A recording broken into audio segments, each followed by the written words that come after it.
Hey Spanish learners, welcome to another episode. And today we're doing something a little bit different and we have a special guest with us. Her name is Majo, aka Maria Jose, and today we are going to interview her over coffee because she is a polyglot. You're not going to want to miss this. Join us.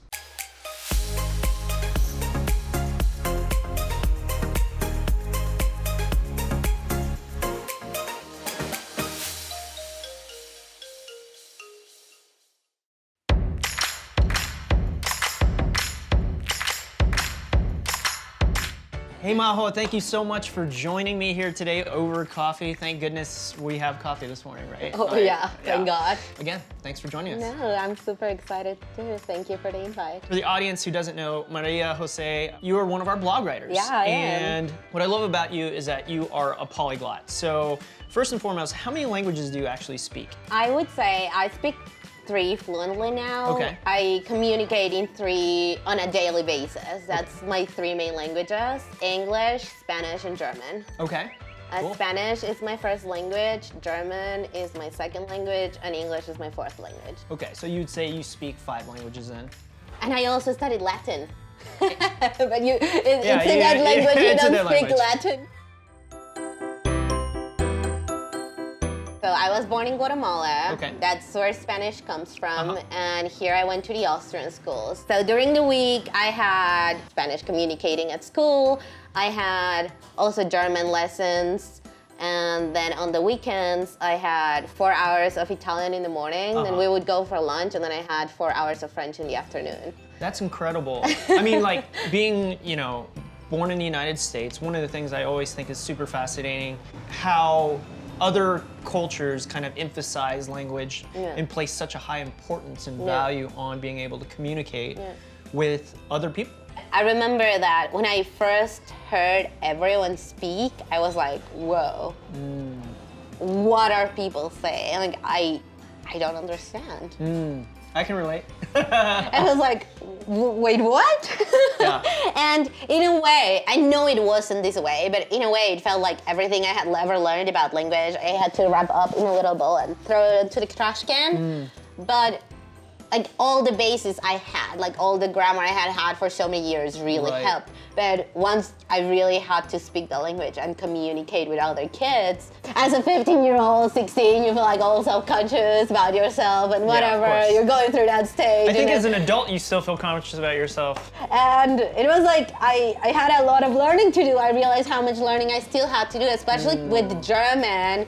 It's spoken so differently. It's like Spanish.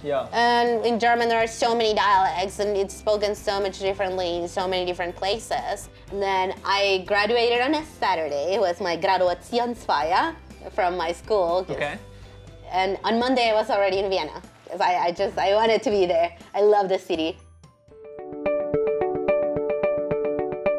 That's what people mostly think when they think of language is, oh yeah, I'm saying something, I'm uttering words, and words come out. But it's not that. Language is so much more than just words. And as I was telling you at the time, how I see language is more of an interpretation of who you are. Our language, the language each one of us uses, is defined by each one of the experiences we've had.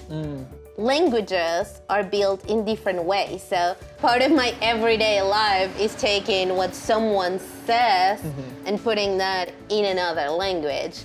That's gotta be crazy. I love it. It's just, it's the one thing that just makes my mind go like,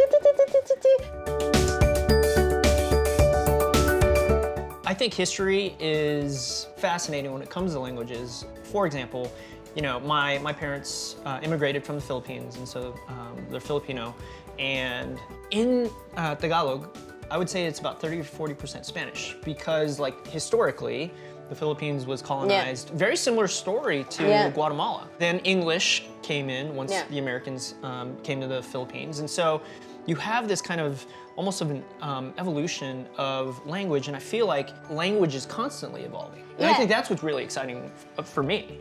That's what I was telling you that one time, that to me, language is more of a living being. So as we change, so does language. And language shapes us too, because the way we speak shapes the way we think. Yeah. Language does everything. Yeah, it's everything here is language. I think that's one of the reasons why I find language so fascinating, because I truly believe that. If it wasn't for language, we wouldn't be able to talk about things. I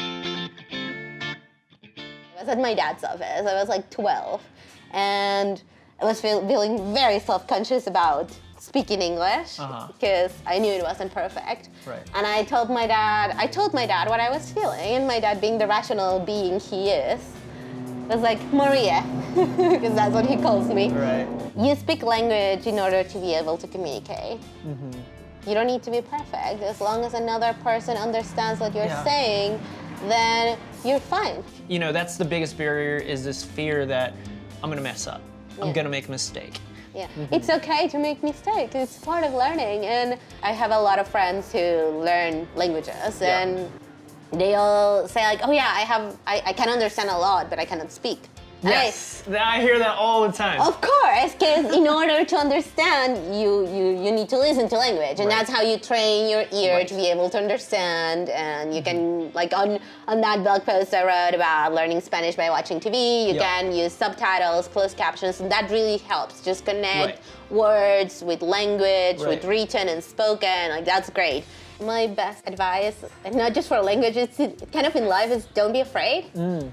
Being afraid of making mistakes is what keeps you from achieving anything. And when it comes to language, if you're afraid of not understanding someone or not being able to say things perfectly, then you're never gonna get there. Yeah. Because that fear keeps you from practicing. And language is practice. That's all language is. In order to learn language, you need to practice language. Majo, this has been such a fascinating discussion. I love talking about this stuff.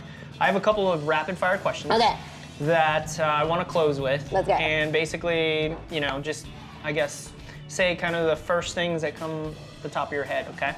So the first question I have is, what is a favorite word that you like to say?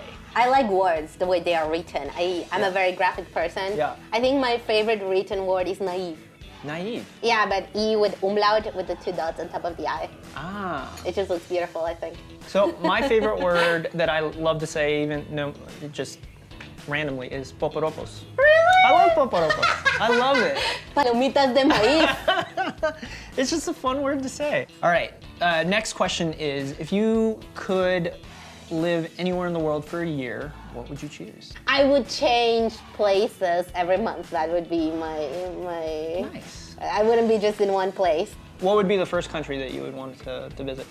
I think Australia. I've been wanting to go to Australia for some time now, so. Okay, Australia. All right, what is, of all the different foods that you've encountered, what is your favorite cultural food? Indian. Indian?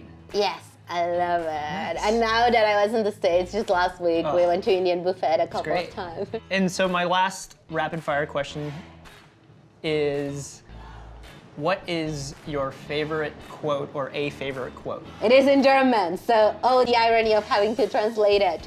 Die Grenzen meiner Sprache bedeuten die Grenzen meiner Welt. And it means the limits or the boundaries of my language mean the limits of the boundaries of my world.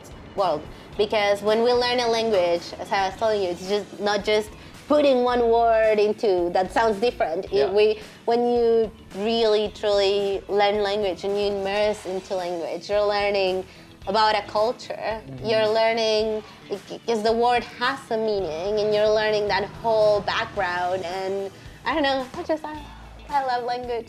So do I. Majo, it's been a pleasure. It's been a pleasure. Thank you so much for grabbing coffee with me. No, thanks to you. And we'll have to do this again sometime. Sounds awesome. Salud. Salud. Thank you so much for watching our video. We hope you enjoyed it. Please be sure to check the description below for some more valuable content, and be sure to watch our other videos. Be sure to like this video, click the subscribe button, and don't forget that little notification bell. See you next time. Hasta luego.